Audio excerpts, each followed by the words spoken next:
Hi all, നമ്മളിന്ന് നിഫ്റ്റിയുടെ post മാർക്കറ്റാണ് ഡിസ്കസ് ചെയ്യുന്നത്. നിഫ്റ്റി 50യുടെ നമുക്ക് നിഫ്റ്റി 50യുടെ ചാർട്ട് ഇവിടെ നിങ്ങൾക്ക് കാണാം. നിഫ്റ്റി 50യുടെ 1 അവർ ചാർട്ട് ഇപ്പോൾ എടുക്കാം.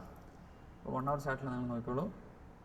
നിഫ്റ്റി 50 1 അവർ ചാർട്ടിൽ നിങ്ങൾ ഫസ്റ്റ് ഒന്ന് പ്രൈസ് ആക്ഷൻ അനലൈസ് ചെയ്യും. പ്രൈസ് ആക്ഷൻ ഞാൻ വരച്ച് കാണിക്കാം.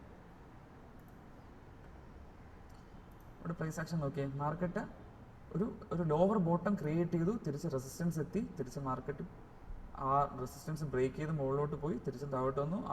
അടുത്ത നെക്സ്റ്റ് റെസിസ്റ്റൻസ് ബ്രേക്ക് ചെയ്യാൻ നോക്കി, പറ്റിയില്ല, തിരിച്ച് ഡൗൺ ടു ബാക്ക് ബോട്ടം വന്നു. ബട്ട് ഫസ്റ്റ് ക്രിയേറ്റ് ചെയ്ത ലോവർ ബോട്ടം മാർക്കറ്റിന് ബ്രേക്ക് ചെയ്യാൻ പറ്റിയില്ല. എന്നിട്ട് എന്ത് ചെയ്തു, മാർക്കറ്റ് പിന്നെയും ബാക്ക് ടു നെക്സ്റ്റ് റെസിസ്റ്റൻസ് ഏരിയയിലോട്ട് പോയി, തിരിച്ചും താഴോട്ട് വന്നു. തിരിച്ച് താഴോട്ട് വന്നിട്ട് ഇവിടെ 15 മിനിറ്റ്സ് ഞാനൊന്ന് ഇടാം. 15 മിനിറ്റ്സ് ചാർട്ട് ഇടാം. 15 മിനിറ്റ്സ് ചാർട്ടിൽ നിങ്ങൾക്ക് ഇവിടെ കാണാം മാർക്കറ്റ് താഴോട്ട് വന്നു. ബട്ട് ഈ പ്രൈസ് ആക്ഷൻ വെച്ചിട്ട് ലോവർ ലോസ് ബ്രേക്ക് ചെയ്തിട്ടില്ല. ഇവിടെ ലോവർ ലോസ് ബ്രേക്ക് ചെയ്തിട്ടില്ല. അപ്പോൾ എന്ത് ചെയ്തു, മാർക്കറ്റ് 23,200 നിന്ന് സപ്പോർട്ട് എടുത്തിട്ട് നെക്സ്റ്റ് റെസിസ്റ്റൻസ് വരെ മാർക്കറ്റ് ഒരു മൊമെൻറ്റം തന്നു. സോ ഇന്ന് ഇതായിരുന്നു മാർക്കറ്റിൽ സംഭവിച്ചിരുന്നത്. മാർക്കറ്റിൽ ഡയറക്ഷൻ മൊമെൻറ്റത്തിൽ മാത്രമേ പ്രീമിയം നല്ല മൂവ്മെൻറ്റ് ഉണ്ടായിരുന്നുള്ളൂ. അതല്ലാതെ മാർക്കറ്റിൽ പിന്നെ കൺസോൾട്ടേഷൻ ആയിരുന്നു. ഏകദേശം മാർക്കറ്റ് ഒരു 11:30 കഴിഞ്ഞതിന് ശേഷം മാർക്കറ്റിൽ വലിയൊരു മൂവ്മെൻറ്റ് ഇല്ലായിരുന്നു. സോ ഇന്ന് ട്രേഡ് എടുക്കാനായിട്ടുള്ളൊരു പാറ്റേൺ ആണ് ഞാൻ പറഞ്ഞത്. മാർക്കറ്റിനെ എങ്ങനെ അനലൈസ് ചെയ്തത്, എങ്ങനെയാണ് ട്രേഡ് എടുത്തതെന്ന് ഞാൻ പറഞ്ഞത്.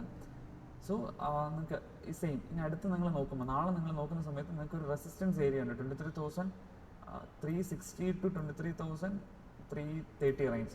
ഇതൊരു റെസിസ്റ്റൻസ്, ഇതൊരു കൺസോൾട്ടേഷൻ റേഞ്ച് ആണ്. ഈ റേഞ്ച് നിങ്ങൾക്ക് 23,360 ബ്രേക്ക് ചെയ്യുവാണെങ്കിൽ നിങ്ങൾക്ക് ഒരു ടാർഗറ്റ് 23,500 to 23,560 വരെ നിങ്ങൾക്ക് നാളെ മാർക്കറ്റിൽ പ്രതീക്ഷിക്കാം. അതുപോലെ തന്നെ മാർക്കറ്റ് ബ്രേക്ക് ചെയ്ത് ഡൗൺവേർഡ് ആണ് വരുന്നതെങ്കിൽ 23,300 നല്ലൊരു സപ്പോർട്ടാണ്. ആ സപ്പോർട്ട് റെസ്പെക്ട് ചെയ്യുന്നോ ഇല്ലയോ എന്ന് നോക്കുക. അതല്ലെങ്കിൽ മാർക്കറ്റ് ഏത് ബോട്ടത്തിൽ നിന്ന് വേണോ സപ്പോർട്ട് എടുക്കുക. നെക്സ്റ്റ് ഒരു സപ്പോർട്ടിന് വേണ്ടിയിട്ട് മാർക്കറ്റ് 23,275 250 മാക്സിമം 250 വരെ മാർക്കറ്റ് ഡൗൺവേർഡ് വരാനായിട്ടുള്ള ചാൻസ് ഉള്ളൂ. ഇവിടെ എവിടെ നിന്ന് സപ്പോർട്ട് എടുത്താലും മാർക്കറ്റിൽ നല്ലൊരു പമ്പിങ് അപ്പ് സൈഡ് നടക്കും. സോ ഇന്ന് നമ്മൾ ഡിസ്കസ് ചെയ്ത നിഫ്റ്റി 50 ആണ്. ആർക്കെങ്കിലും എന്തെങ്കിലും ഡൗട്ട് ഉണ്ടെങ്കിൽ കമൻറ്റിൽ പറയാം, നമുക്കത് ക്ലിയർ ചെയ്ത് പോവാം. Thank you guys, by.